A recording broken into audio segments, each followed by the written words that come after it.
السلام علیکم ورحمۃ اللہ وبرکاتہ۔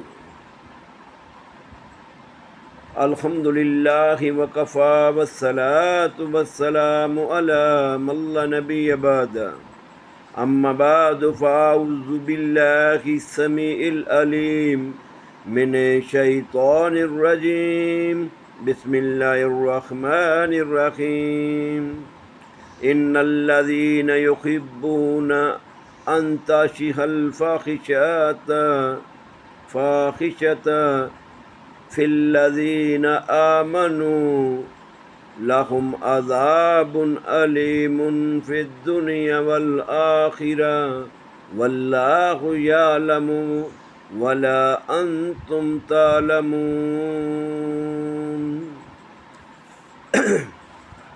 دوستو، اللہ تبارک و تعالی نے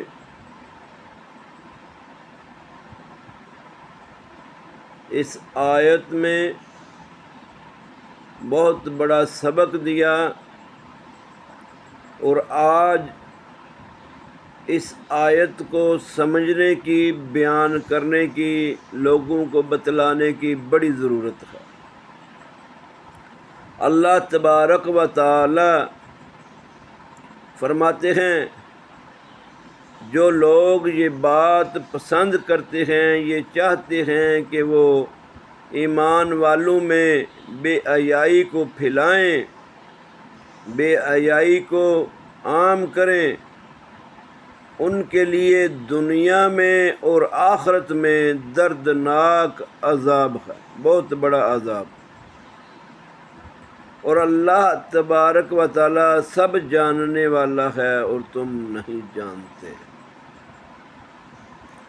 آج معاشرے کا بگاڑ اس نہج تک پہنچ چکا ہے کہ ہمارے معاشرے میں بے حیائی عام ہو چکی ہے،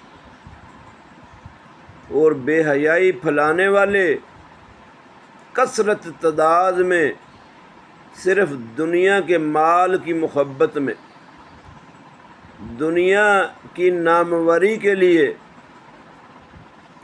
آج بے حیائی کو پروموٹ کر رہے ہیں، بے حیائی کو پھیلا رہے ہیں، اور ذرا خوف نہیں رکھ رہے اس بات کا کہ انہوں نے کل مرنا ہے اور اپنے رب سے ملاقات کرنی ہے، تو اس ملاقات کرنے کے لیے کوئی اچھا کام کریں۔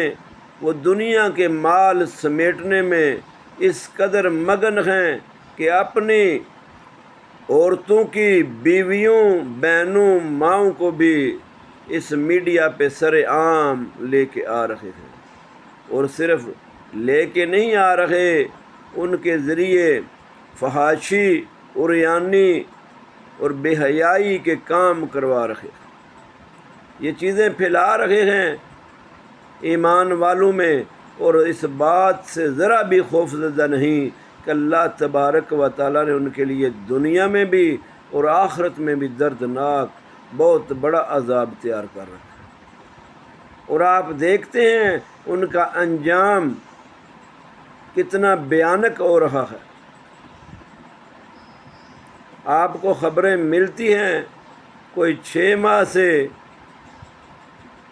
مر چکا ہے اور اس کا کوئی کفن دفن کرنے والا نہیں، اور کوئی سال سے اور کسی کا کوئی خیال نہیں۔ وجہ یہ فیملی ولاگرز، یہ اپنی عورتوں کو نچوانے والے، اس سوشل میڈیا پہ ننگا کرنے والے، سب بے حیائی کے کام لوگوں میں عام کرنے والے ہیں۔ تو خوف کھانا چاہیے انہیں اپنے اللہ کا، اپنے مالک کا، کہ جب اس نے زندگی دی تو موت بھی وہ دے گا۔ اس زندگی کو جب ختم ہوگی تو پھر اس کے بعد جو انجام ہوگا وہ بڑا بھیانک ہوگا۔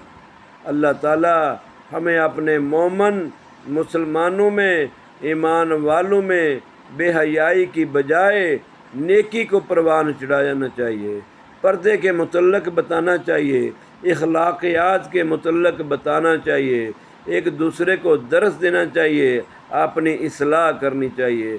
ہم سب کو ایک اچھا مسلمان بننے کی ضرورت ہے، اپنے مالک کے حکموں کو ماننے کی ضرورت ہے۔ اللہ تعالیٰ ہمیں بے حیائی کے کاموں سے دور رکھے اور بے حیائی کے کاموں کو روکنے کی توفیق عطا فرمائے۔ السلام علیکم ورحمۃ اللہ وبرکاتہ۔